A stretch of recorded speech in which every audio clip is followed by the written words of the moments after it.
वो कौन सी चीज़ें हैं जिनका रोज़मर्रा इस्तेमाल करके आप अताई हकीमों, अताई डॉक्टरों के पास जाने से आप बच सकते हैं। मैं आज आपको अपनी इस वीडियो में वो चीज़ें बताऊंगा जो कि आप रोज़मर्रा इस्तेमाल में भी रहती हैं और आपको पता भी नहीं है कि इनके हैरत अंगेज़ क्या क्या फ़ायदे हैं। और उनका जो बस देखना ये होता है कि किस चीज़ को कैसे इस्तेमाल करना है और किस वक्त इस्तेमाल करना होता है। मैं आज आपको ऐसी चीज़ें बताऊंगा जो कि आपको हकीमों और डॉक्टरों के पास जाने से महफूज रख सकेंगी। बिस्मिल्लाहिर्रहमानिर्रहीम। अस्सलामु अलैकुम वरहमतुल्लाहि वबरकातुहू। नाज़रीन, मैं हकीम मोहम्मद अहमद आप सबकी खिदमत में हाज़िर हूँ। मैं आज आपको ऐसी चीज़ें बताऊंगा जो कि आप के रोज़मर्रा इस्तेमाल में भी हैं और आप इनको सिर्फ तरीका इस्तेमाल है कि आपने किस चीज़ को किस वक्त इस्तेमाल करना है और किस चीज़ को किसके साथ इस्तेमाल करना है। इससे इंशाल्लाह आपको डॉक्टरों और हकीमों की ज़रूरत नहीं रहेगी। तो सबसे पहले मैं आज आपको बताऊं कि खजूर का इस्तेमाल जो है ना, खजूर और दूध का इस्तेमाल सुबह नाश्ते के बाद अगर आप करते हैं तो इससे आपकी ताकत बेपनाह वक्त तक कायम रहती है। खजूर एक ऐसा फल है कि जिसमें तमाम ग़िज़ाइयत मौजूद होती है। अगर आप सुबह 4 खजूरें इस्तेमाल कर लें तो इससे आपको एक दिन की जो मुकम्मल एनर्जी है इससे आपके जिस्म में वो आपको मिल जाती है। इसके साथ अगर आप दूध का इस्तेमाल कर लें तो सोने पे सुहागा है, इससे इसकी हिफाजत मज़ीद बढ़ जाती है। इसके अलावा मैं आपको बताऊंगा कि जो केला और सेब है इसको भी आप दूध के साथ इस्तेमाल कर सकते हैं, इसका मिल्क शेक बना सकते हैं। ये जो मैंने आपको पहले खजूर बताई है ये अरबों की एक इंतहाई पसंदीदा ग़िज़ा है, क्योंकि ये अरब मालिक में अक्सर पाई जाती है और अरब मालिक के जो लोग हैं उनको आपने देखा है कि उनकी ताकत वो देर पा तक कायम रहती है। वो लोग अक्सर बुढ़ापे में भी शादियां कर रहे होते हैं। इसके अलावा जो सेब और केले का मिल्क शेक है, अगर इसको आप रूटीन बना लें, रात के वक्त सोते वक्त अगर आप इसका मिल्क शेक इस्तेमाल करें तो इससे भी आपकी जो कुव्वत है वो देर तक कायम रह जाएगी।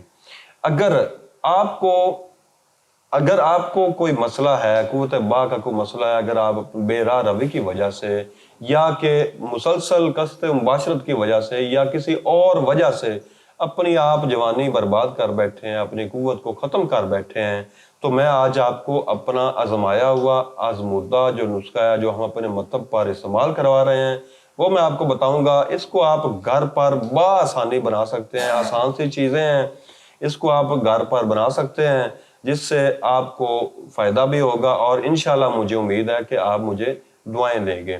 तो सबसे पहले आपने किशमिश लेनी है जिसे उर्फ़ आम में सौगी भी कहते हैं, वो आधा किलो लेनी है। इसके साथ आपने अजवैन खुरासानी लेनी है जो कि 20 ग्राम लेनी है। इसके साथ लौंग 20 ग्राम है और ज़ाफ़रान है 10 ग्राम। इन तमाम चीज़ों का आपने एक मुरक्कब सा बना लेना है। कुछ चीज़ों को अलग बारीक पीस लेना है और जो सौगी है इसको अलग बारीक कर लेना है। इन तमाम चीज़ों का जो मुरक्कब है इसको एक बर्तन में अलग रख लेना है और शहद इन तमाम चीज़ों के 2 गुना वज़न में आपने ले लेना है। इसको आग पर हल्का से आपने गर्म कर लेना है। इन तमाम चीज़ों को आपने उस शहद में डालकर पकाकर एक माजून की सी शक्ल तैयार हो जाएगी जो कि आपने किसी महफूज बर्तन में रख लेनी है, महफूज कर लेना है। शीशे का बर्तन हो तो ज़्यादा बेहतर है।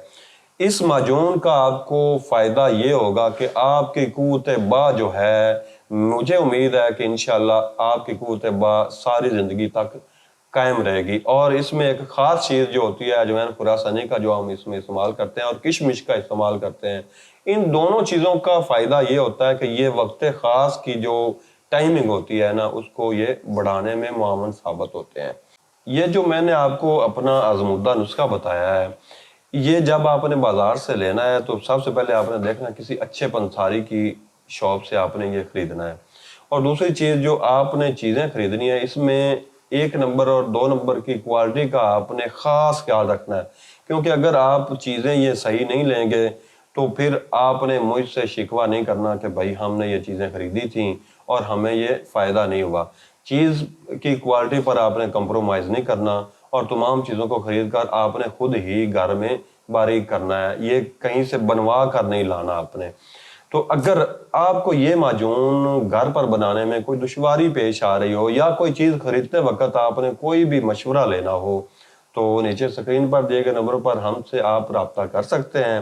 ہم آپ کو فری مشورہ دیں گے، فی سبیل اللہ ہم آپ کی رہنمائی کریں گے، دوائی کے معاملے میں بھی آپ کو بتائیں گے، اور اگر اس کے طریقہ بنانے کا جو طریقہ ہے اس میں کوئی دشواری ہے تو اس میں بھی آپ کو بتائیں گے کہ اس کو کیسے بنانا ہے. تو اگر آپ کو میری یہ ویڈیو پسند آئی ہو تو لائک بھی کیجیے گا اور شیئر بھی کیجیے گا تاکہ زیادہ سے زیادہ لوگ مستفید ہو سکیں.